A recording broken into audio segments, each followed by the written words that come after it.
Pernahkah Anda pusing karena harga makanan yang semakin mahal? Pernahkah Anda pusing karena harga rumah yang semakin hari semakin mahal? Belum lagi biaya kesehatan yang semakin mahal pula. Jika Anda sudah berkeluarga, tentu Anda juga sadar betul bahwa biaya pendidikan pun semakin hari semakin mahal. Itu semua terjadi karena pengeluaran dan pemasukan kita yang tidak seimbang. Dulu pemasukan kita seperti ini, dan ini pengeluaran kita. Namun seiring berjalannya waktu, pemasukan kita pun bertambah.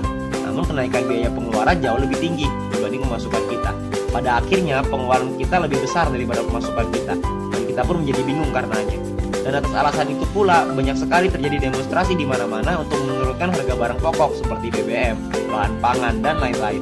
Tapi apakah itu merupakan solusi untuk masalah kita? Tentu bukan. Solusinya adalah kita perlu mencari penghasilan tambahan, betul tidak? Penghasilan tambahan yang seperti apa? Tentunya Anda ingin penghasilan tambahan yang tidak mengganggu penghasilan utama kita. Artinya kita menjadi punya dua sumber penghasilan. Dan tentunya Anda juga pasti ingin penghasilan tambahan yang bisa Anda atur sendiri, atau dalam arti lain Anda menjadi bosnya. Dan yang ketiga, tentunya Anda ingin tipe penghasilan tambahan yang jangka panjang, betul tidak? Nah, solusinya adalah kita perlu menjadi entrepreneur atau pengusaha.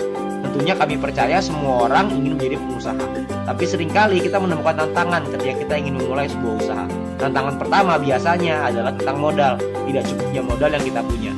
Jika mungkin kita sudah punya modalnya, seringkali kita menemukan tantangan yang kedua, yaitu skill ataupun kemampuan. Kita tidak punya pengalaman dan tidak ada yang ngajarin untuk buka usaha. Seandainya kita sudah memiliki dua hal tersebut, Anda akan menemukan tantangan yang ketiga, yaitu membuka usaha apa, antara jasa atau produk. Tapi yang tersulit adalah tantangan yang keempat, yaitu belum terbuktinya bisnis kita, artinya resiko kita sangatlah besar.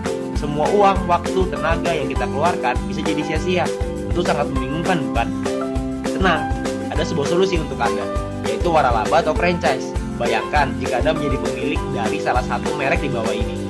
Tentu finansial kita tidak akan menjadi masalah, bukan? Nah, kelebihan franchise adalah sudah terbukti karena merek mereka terbukti ramai di pasaran. Dan kedua, ada yang ajari caranya. Artinya tugas kita hanyalah mengikuti. Simple, bukan? Yang ketiga, ada sistem yang mengatur usaha kita. Jadi kita tidak perlu khawatir. Nah, sayangnya untuk membuka sebuah franchise Anda perlu modal, seperti pembelian nama franchise, tempat, peralatan, dan bahan baku. Jika Anda sudah bisa memenuhi hal tersebut, Anda juga perlu memenuhi beberapa persyaratan, seperti pengalaman kerja di bidang franchise tersebut, dan juga perkiraan omset Anda selama setahun. Jika Anda dinilai kredibel oleh perusahaan, Anda akan diberi izin franchise tersebut.